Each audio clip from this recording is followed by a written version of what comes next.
Hello and welcome to our second panel discussion of the day. So before we get going, we're going to announce a prize winner for our first competition of the day, which was our SimTech simulator voucher. So congratulations to Michael Anderson.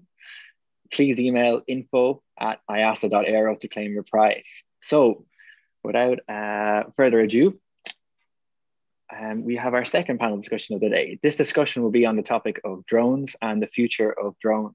So I have the pleasure of being joined by Russell Vickers, CEO of Future Mobility Campus Ireland, Julie Garland, CEO of Avtrain and Chair of the Unmanned Aircraft Association of Ireland, as well as Bobby Healy, founder and CEO of Manor Drones. So it's great to have you all with us today. So to start us off, we've got three CEOs of three different companies here, so that's absolutely fantastic. So I'll ask if each of you could introduce yourselves and to tell us a bit about yourself, your background, and also the companies that you're a part of. So Russell, we'll start with you if that's okay. Thanks, Josh. So hi, everyone. My name is Russell Vickers. I'm the CEO of FMCI, Future Mobility Campus Ireland. So been in the role probably just a couple of months now because FMCI is a new entity, essentially building a test bed for future mobility on the west coast of Ireland based in Shannon. My background is I was previously with Jaguar Land Rover, working a lot in this space around connected autonomous vehicles, and that kind of led to future mobility and hence to drones. So that's really where FMCI started. And my technical background, I suppose, is in silicon design. I worked with a lot of different microchip companies such as Intel, Ericsson, Texas Instruments in my career, moved into automotive and then moved into this space. Brilliant, fantastic. Thanks for that, Russell. Julie, perhaps we can hand over to you now. Hi, Josh. Congratulations as well to IASA on the conference today. It's fantastic. Well done. Julie Garland, I'm the chair of the Unmanned Aircraft Association of Ireland, and I'm the founder and CEO of Avtrain, where it's our mission to encourage prolific drone operations, keep the skies safe then through training and certification. I'm also an Irish Aviation Authority examiner for all drones up to 75 kilos, and we carry out training then in the open and in the specific category. In the specific category, we're looking at SORAs, at PDRA, predefined risk assessments, at LUX, at the Light Unmanned Aircraft Certificate, Operator Certificate, as many acronyms as you can possibly think of, we managed to squash in and do all the training for. My own background, I started off my career as an aircraft maintenance engineer with Aer Lingus and then Team Aer Lingus. I went on to fly airplanes, decided I was going to keep my hands clean, and I was captain and training captain with Air Aran and with CityJet. And then I decided I wasn't going to retire out of the left-hand seat. So I decided to become a lawyer, and I studied law and I attended King's Inns, and I got called to the bar in 2010. I practiced aviation law, and then I got enticed back into the aviation industry, which I never really left. In 2015, I went back into Norwegian as the director of compliance. So I've been involved with drones since 2015. And as I say, we've Avtrain now doing all the training and certification. So that's a little bit of my background. And back over to you, Joshua. Brilliant, thanks. And now, Bobby, if we can hand over to you as well. Yeah, thanks, Joshua. And thanks very much for having me on today. I'm a founder of Manor Drone Delivery. I'm a programmer by trade, still writing code. And I think everyone probably knows what Mana are. We have very ambitious plans to replace the road and human delivery for last mile with drone delivery for last mile plus. We're VC backed. This obviously isn't the first company that I've started, nor will it be the last, but it's certainly the most complex and the most fun and the most potential than any other business that I've started. And as you probably are all aware, we're live delivering in Oranmore in County Galway since November, flying off the roof of Tesco and carrying everything from pharmacy products to critical food supplies for cocooning families, right down to coffee and donuts, everything in the local community to everybody in the local community. So that's me. That's fantastic. Thank you all so much for that introduction. So perhaps, Bobby, we could start with you again. So what spiked your interest in drones and how did you get started in the drone industry? Yeah, I hate to say it, but I'm not actually a drone person. I'm a technology person, agnostic to what it is. I'm actually a software person, and why I got interested in drones for this particular business is, look, the basic. Usually, when you start a business, there's a problem to solve, and then you find the technology to solve it. But sometimes you find the technology looking for a problem, right? And drones were kind of a little bit of both, right? Drones were a technology that everybody saw as a really powerful tool, but they didn't quite know, how to use that. There was, of course, photography and inspection and myriad use cases, but I saw the basic tool that was a drone and pretty straightforward engineering to make it autonomous and to integrate the delivery system onto it. But the space of last mile delivery, which is probably the most difficult space because you're flying overpopulated areas, you're flying potentially very, very high volume intricate flights. So a much more difficult technical problem to look for, and therefore a bigger barrier to entry. So needing a lot of capital, needing a lot of investment capital to get running. And in the next couple of months, we'll be in the tens of millions of dollars of investment for this business.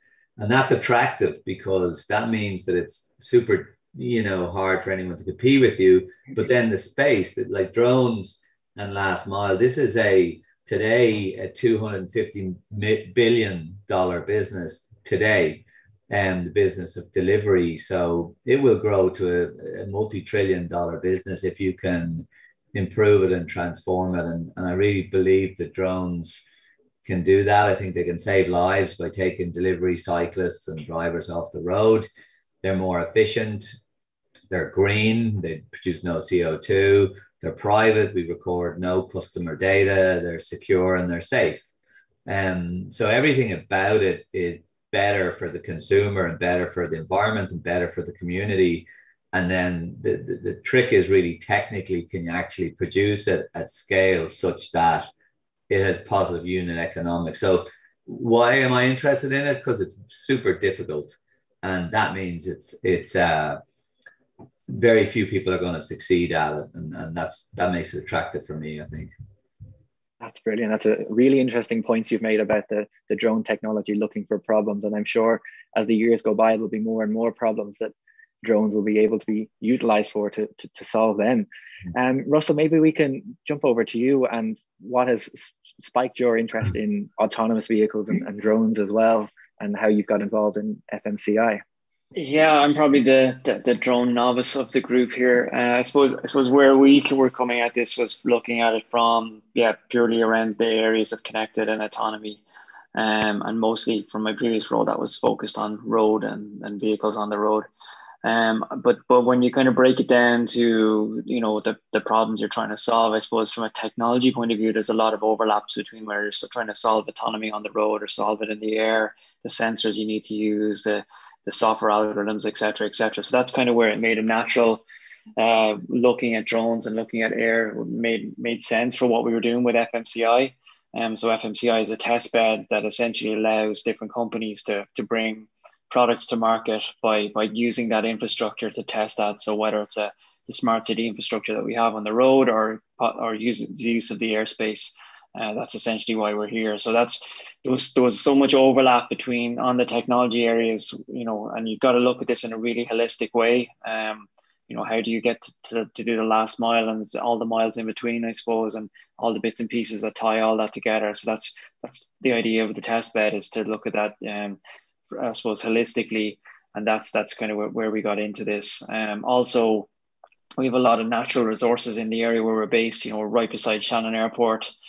So we have a really good relationship with the airport and the air traffic control, etc. So we think it makes a lot of sense to start trying to solve these problems where we're based. We have the estuary there as well, the water. There's a lot of interesting use cases that we can kind of tackle from a testing point of view, and then hopefully start to see these services like what Bobby's doing start to become a lot more operational in the next 5 to 10 years. Fantastic. Sounds like there's a great opportunity for not just drones, but other autonomous vehicles that will be on the road to be tested down in Shannon.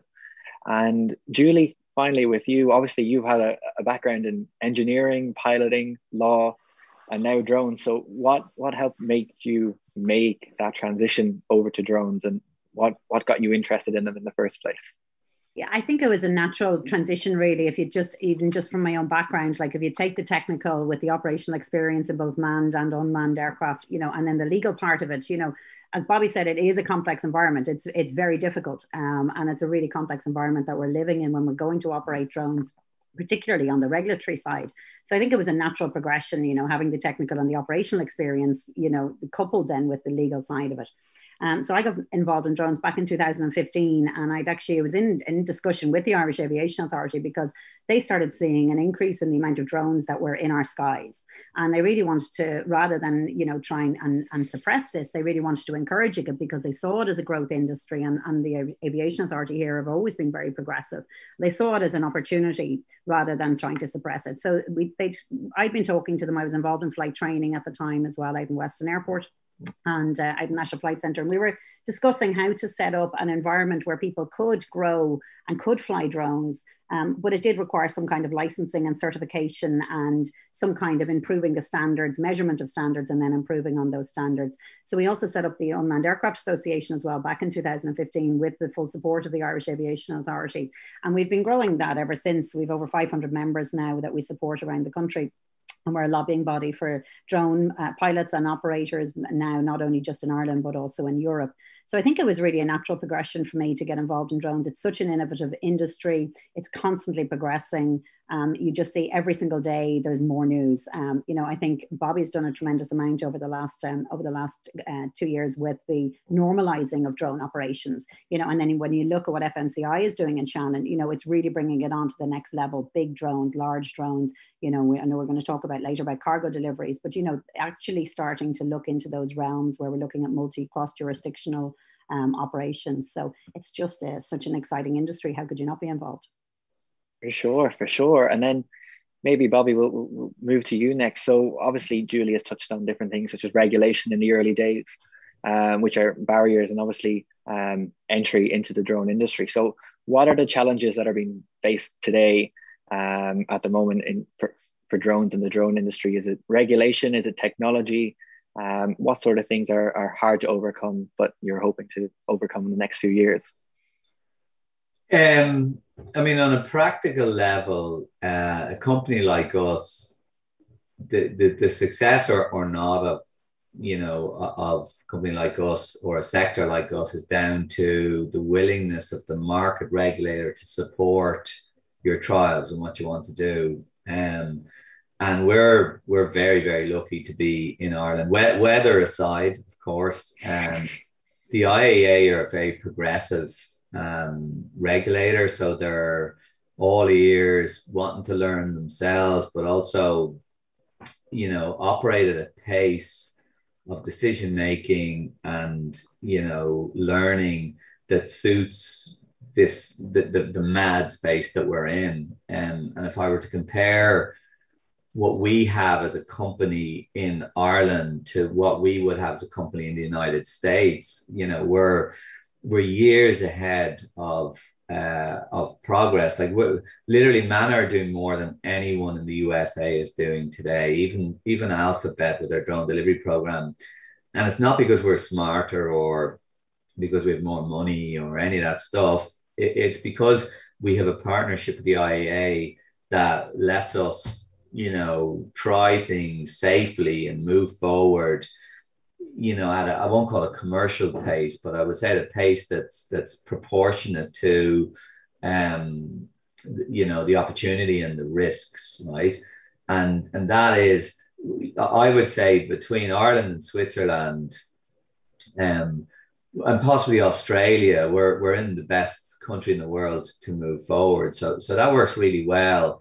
And then, but on the other side, the entire industry, and this would be more at FAA and to a lesser extent IASA, there's a lot of uncertainty around timelines. When the general public ask, when is this all going to happen? They ask it two ways, right? One is, when can I have this? I really want this, right? 98% of people say, please come here next. The other 2% are cautious and quite negative about change, and they want answers. They want to know, how does it all work? What does it mean? When's it going to happen? And then, so that's those stakeholders. The other stakeholders, obviously government, and there's tons of jobs for government. So government are always a supportive stakeholder in something like this. But the other stakeholders, are, so you have, regulation, you have commercial partnerships, the Tesco's and so on that we have. You have the commercial entities like us, but you also have investors. And don't forget that this is such an expensive engineering feat and an engineering project, because it's, there's one part about what we have to accomplish ourselves, which is building an aviation grade aircraft and testing it. That's one part. But we also need use-based management, UTM, we need integration with the ANSP, we need a ton of things together, right? And when you add all that up and you try to have a conversation with an institutional investor, because the only way this works is, like, we'll lose money for years, right? We'll be investing, tens, if not hundreds of millions of dollars building this business, right, to reality. And in order to do that, you're not going to make that by selling coffee or a pharmacy, right? You need investors to back you. You need investors to say that now is the time for drone delivery, and we want to invest and bet on where we think is the winning horse. So, but in order to make that investment decision, a well-diligencing VC is going to ask regulators or ask government, when, market timing, when is this going to be real? And I think particularly the FAA, but also potentially IASA, could do a job of just announcing, this is when we expect, and this is when we want drones to be flying ubiquitously for last mile. And that's not right now terribly clear. You could argue all the regs are written. I have the most recent set here in front of me. They're a great read. But there isn't a one pager that says, hey, investors, you better be bloody investing now, because January the 1st, 2023 is when it's ready to go. So I think our biggest challenge is actually that it's about convincing not the general public, but convincing the investment community that we need now to be building and spending to get ready for this. Of course. And then Russell, we've heard that FMCI is opening up the opportunity for companies to test new autonomous and vehicles and drones as well. So maybe you can give us an insight into what are the challenges the companies are looking to overcome when they're coming to FMCI to test their vehicles and their drones, and where that might take us. Yeah, and it kind of ties in well with what Bobby said there. I suppose, most of my focus up for the last couple of years has been around trying to solve when we can get autonomous regulation for roads, let's say, or automated regulation for roads, and that's been quite a journey, and we're still on that journey. So there's those areas where you do need that regulation piece to come in, because it's only then you'll start to see these problems being solved. And we've seen it for autonomous cars, for example, for ages, but we haven't really seen that service roll out yet, even though there's been billions spent on that up to this point. So I think that's I definitely concur with what Bobby's saying around that. I suppose from our point of view, from FMCI, the idea was there's kind of two areas. What we're really trying to do is, one is to have a physical testing space, because you can do a lot of things in simulation, but then the difficult pieces is really when you need to do the physical piece of that. And it also helps for people, I think, stakeholders, public, the government, to actually see the physical as well, to give it the okay and be comfortable with that. So that's really important, and that's why you need facilities like FMCI to prove that. And then the other reason why we really wanted to get this going was actually because we think we've got a great opportunity to create a proper ecosystem for this. And I'm not just talking necessarily about Shannon, but also like Ireland as a whole. We've so many strong tech companies that are in Ireland already. We have a lot of great, software engineers and a lot of great people come from universities, etc. We have this ecosystem, and they've always tended to kind of go somewhere else to do this stuff in a lot of cases, especially when I was going through graduating from college a good while ago now. But that were the options were, if you wanted to do something like that cutting edge, you went to Silicon Valley. And really what we were trying to do is try and almost create that ecosystem in Ireland. And, we're starting to see the seeds of that really starting to happen. You got like what Bobby's doing with Mana, and you've got these other startups that are looking at, new types of radar and these types of technologies. And I think by having FMCI be sort of a hub for this, that's really what we'd like to encourage, so that we see a lot more of this coming, and really see Ireland start to step up into the world stage, not just in drones, but in all of these technology spaces. So that's really why we're here. That's kind of, we're a non-profit company. So it's a bit of a different, our successes are a bit slightly different, but ultimately we're kind of trying to do the same thing as a for-profit company, and that's, build something that's scalable and achievable, and ultimately is better for everyone, hopefully. Of course, brilliant. And then maybe we can finish off on a slightly different aspect. We've talked about the challenges and the hurdles. Maybe, Julie, we can talk about the opportunities for drones and for students and people as well. So maybe you can speak a bit about the other utilizations of drones, and maybe you can touch on heavy cargo. And I know we see drones obviously in the delivery service and also in film and photography and inspection, but maybe you can give students an idea of where the drone industry will be moving towards and what opportunities there will be for maybe drone pilots, or what sort of jobs we'll expect to see. Sure. So I think when we were talking about the challenges and leading into the opportunities, one of the things we have is this architecture of regulation that's coming in. So we now have this brand new regulation which allows us to operate drones, and it gives us some of the technical specifications for drones. But we also need the lower airspace management, this U-space, UTM, lower airspace management, and then the integration of manned and unmanned aircraft, ultimately to get to our goals eventually. So they're the opportunities that are coming up immediately. The regulation is there in draft format. We need it to be published. We need it to be implemented. We need it then to be enforced afterwards. And as I say, we've got such a positive regulator in Ireland. We're very fortunate with that. We need IASA to keep up, because what will happen is the technology leapfrogs the regulation, and then the regulation catches up, and then the technology way leapfrogs it again. So we need this much more dynamic environment, regulatory environment that we can live through. And the opportunities that raises, Bobby's talked to you there about the last mile delivery. It's such a massive industry. It's such an incredible opportunity for drones, where drones can really come to the fore. But if we look at other things like blue light services as well, and things like search and rescue, the fire brigade, looking at, policing, looking at crowd monitoring, crowd control, but in the industry itself, then looking at surveying, infrastructure surveys, roads, railways, everything needs to be monitored, needs to be, examined, needs to be structurally inspected. And then, telecoms towers, but planning and development, quarries. We do a lot of work. One of the exciting companies that do look after explosives and things like that. So there's really exciting aspects to it. And I think the barrier to entry is incredibly low. You really, really can get involved in the drone industry at a very basic level. It's all about getting yourself registered at the Irish Aviation Authority's website using MySRS. You can start off as a drone pilot and get yourself an entry-level drone, a small drone, get onto MySRS, register yourself. You can come to AvTrain for your A2 training. You can come and do your specific category. And the progression, there's a natural progression through, and I think it's an industry that there's such an innovation, in the industry at the moment. It should be exciting for any student to be looking at this industry and going, that's the future. Of course. And then, Bobby, maybe we can talk about maybe Mana's plans. Obviously, you've established yourself in More and the home delivery from Tesco, and I know you're looking at moving into another area in Ireland at some stage in the near future, but maybe you can give students and whoever else is joining us a broader perspective of where Mana is going in the next maybe 5 to 10 years.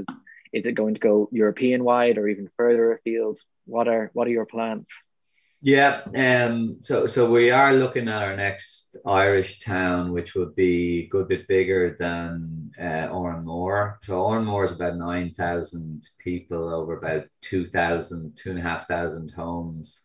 And we look to go to about 30 or 40,000 people and 10 to 15,000 homes. So that's hopefully we'll announce that in the coming few weeks. We did a survey and we had all 26 counties coming in with everywhere from 200 people town, actually from an island with 4 houses on it, all the way up to, as you can imagine, you know, the people of Tala dying to get drone delivery. So wonderful response from the whole country to what we're doing, really, and hopefully announce in the next 3 or 4 weeks where that would be, you know. But and we see Ireland as the ideal place to trial and to learn and to educate, you know, educate the public, educate our commercial partners, educate the regulator, educate, you know, the world about the complexities that come out of something like this that aren't expected. So Ireland is definitely our incubator and will be for quite some time. We do our manufacturing, our development across Wales and Ireland. We likely do a lot of it now in Ireland and even up the north. So this is very much our home. However, our ambition over, certainly we'll have an operation in the USA this year. We'll start doing DNR testing and run in a small town of 10 to 20,000 people in the USA this year. But ultimately our target is United States. That's our number one key market. Europe, you know, number two, probably, you know, if you think about it, you know, cohesive Europe, the cohesive regs, excluding the UK, it's still smaller than the United States by an order of magnitude. But there are other markets, outliers like Latin America and so on that are, look, to be honest with you, we want to get the product scalable here.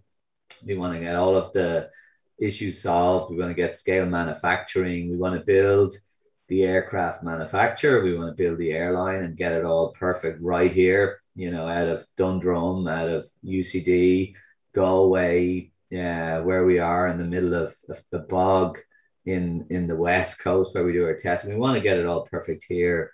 And then when we believe we're ready to scale, we think that coincides with the time when we're allowed to scale, which is in about 18 to 24 months. And then, you know, all going well, you'll see us scaling in 10 or 15 markets all at the same time. Brilliant. Fantastic.